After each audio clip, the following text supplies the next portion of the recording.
Je suis ravie de vous retrouver avec un nouvel épisode Memento Vivere. J'aimerais vous citer quelques passages d'une conférence de Manly Palmer Hall. Si vous souhaitez regarder la conférence complète en anglais, vous retrouverez le lien dans la description ci-dessous.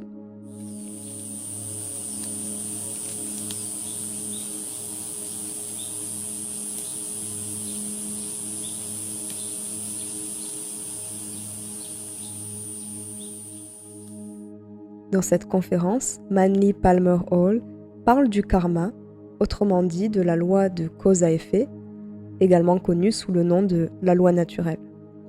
Voici ma propre traduction d'un premier extrait de cette conférence.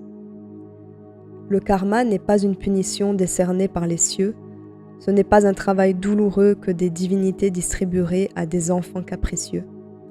Le karma est simplement le fait qu'il existe des règles dans le jeu de la vie, règles dans la création, règles qui sont aussi rigides que la loi de la gravité, règles qui ne peuvent être enfreintes, et de longues périodes de contemplation ont incorporé ces règles dans les écrits théologiques de la plupart des nations du monde.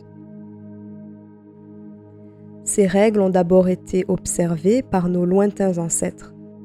Ils ne savaient pas ce qu'elles signifiaient ni la raison pour laquelle elles se produisaient, mais ils ont appris au fil de milliers d'années d'expérience que leurs actions avaient des conséquences et que ces conséquences étaient plus ou moins inévitables. Ils ont réalisé que l'individu qui brisait ces règles de vie endurait de la souffrance.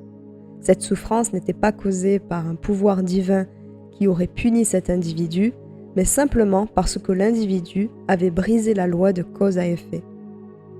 Cette loi est impersonnelle, elle est juste, elle ne peut être arbitrée ni modifiée par n'importe quelle méthode à laquelle nous pourrions penser.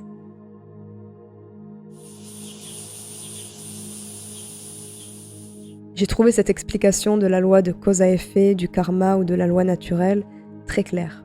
Dans cette conférence, il mentionne également que lorsque nous négligeons les règles de la nature ne négligera pas nos erreurs. Il explique que chaque erreur a des conséquences défavorables et que nous continuerons de faire des erreurs, mais qu'il nous est possible de créer une formule de nos erreurs les plus communes, simples et évidentes qui nous permettrait de les éviter.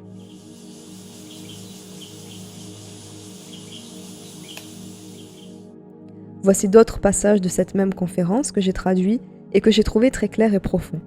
Les effets des causes sont calculés sur le même plan où les causalités se produisent. Si l'on commet une erreur sur le plan physique, nous paierons sur le plan physique. Si l'on fait quelque chose de noble et de glorieux sur le plan physique, nous serons récompensés en conséquence.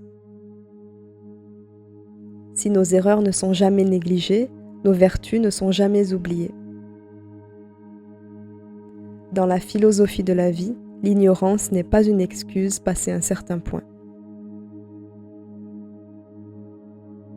La loi de cause à effet ne fait pas partie de la théologie. Elle fait autant partie de la science que de la philosophie, l'éthique, l'art ou la littérature.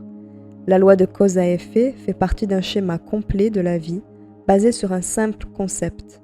On ne peut rien faire sans causer une conséquence, quelle qu'elle soit. Le karma n'est pas seulement un instrument de punition, il donne autant de récompenses qu'il nous donne de pénalités. Nous méritons autant les récompenses que les sanctions. Nous sommes les créateurs du karma et de nos destinées dans nos propres vies personnelles. Ce que l'on fait est la base de ce que nous sommes. Ce que nous sommes en train de faire est la base de ce que nous serons lors du moment venu.